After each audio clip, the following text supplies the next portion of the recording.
सोचिए, आपने 3 से 5 साल तक फॉरेंसिक साइंस पढ़ी, डीएनए से लेकर बैलिस्टिक्स तक सब सीख लिया। क्राइम सीन पर ट्रुथ ढूंढने का जुनून भी है, लेकिन जब नौकरी की बारी आती है तो सिस्टम एकदम चुप। फॉर्म्स ओपन ही नहीं होते, वैकेंसीज काउंट करने पर उंगलियां भी ज़्यादा पड़ जाए और जवाब मिलता है एक्सपीरियंस चाहिए, चाहे आप फ्रेशर ही क्यों ना हो। इसलिए आज हम सच बोलेंगे कि फॉरेंसिक फील्ड में जॉब क्यों नहीं मिलती, प्रॉब्लम स्टूडेंट में कम और सिस्टम में ज़्यादा क्यों है। फ्रेंड्स, मैं हूं Rajshekhar Azad and let's open the truth behind the forensic job crisis in India.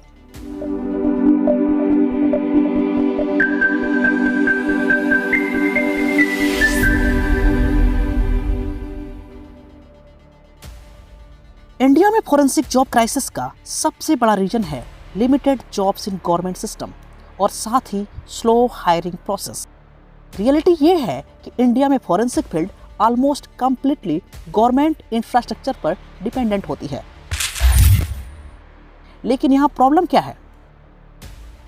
Forensic labs बहुत कम हैं, पोस्ट उससे भी ज़्यादा कम है और जो वैकेंसीज सैंक्शन होती भी हैं वो सालों तक वैकेंट ही पड़ी रहती हैं। प्राइवेट फॉरेंसिक सेक्टर भी अभी डेवलपमेंट की इनिशियल स्टेज में है, इसलिए राइट नाउ जॉब्स का मेन सोर्स सिर्फ गवर्नमेंट ही है। और ये सिस्टम जब धीरे धीरे चल रहा हो तो स्टूडेंट्स के फ्यूचर पर डायरेक्टली ब्रेक लग जाती है।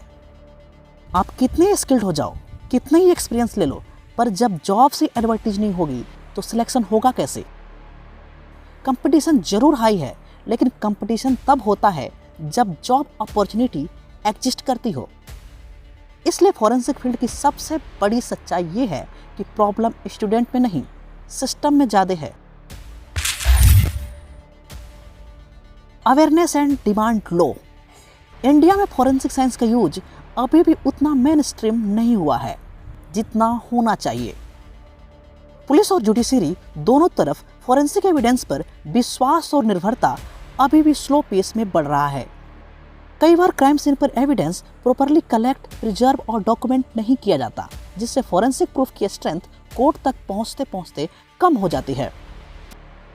और जब सिस्टम फॉरेंसिक साइंस का फुल पोटेंशियल ही यूज नहीं करेगा तो ऑब्वियसली डिमांड लो रहेगी, और जब डिमांड लो होगी तो जॉब अपॉर्चुनिटीज भी लिमिटेड होंगी।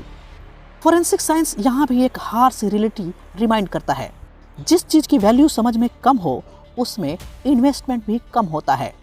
फॉरेंसिक सच बोलता है, पर जब तक सिस्टम उस सच को सुनना सीखेगी नहीं तब तक ग्रोथ स्लो ही रहेगी।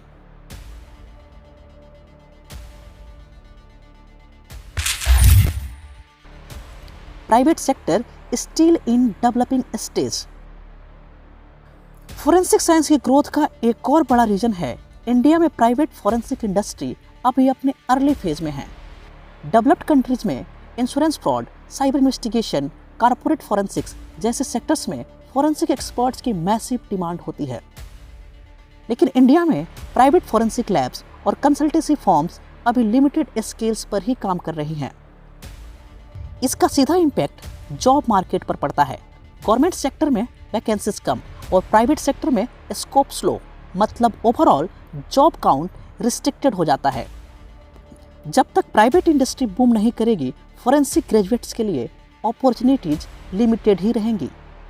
यानी फॉरेंसिक फील्ड को आगे बढ़ना है तो सिर्फ गवर्नमेंट ही नहीं, प्राइवेट कंपनीज को भी रियल कंट्रीब्यूशन लाना होगा।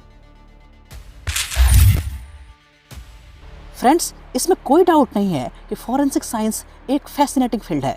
यहाँ साइंस क्रिमिनल के खिलाफ सबसे बड़ा वेपन है, लेकिन असली चैलेंज साइंस नहीं, सिस्टम है।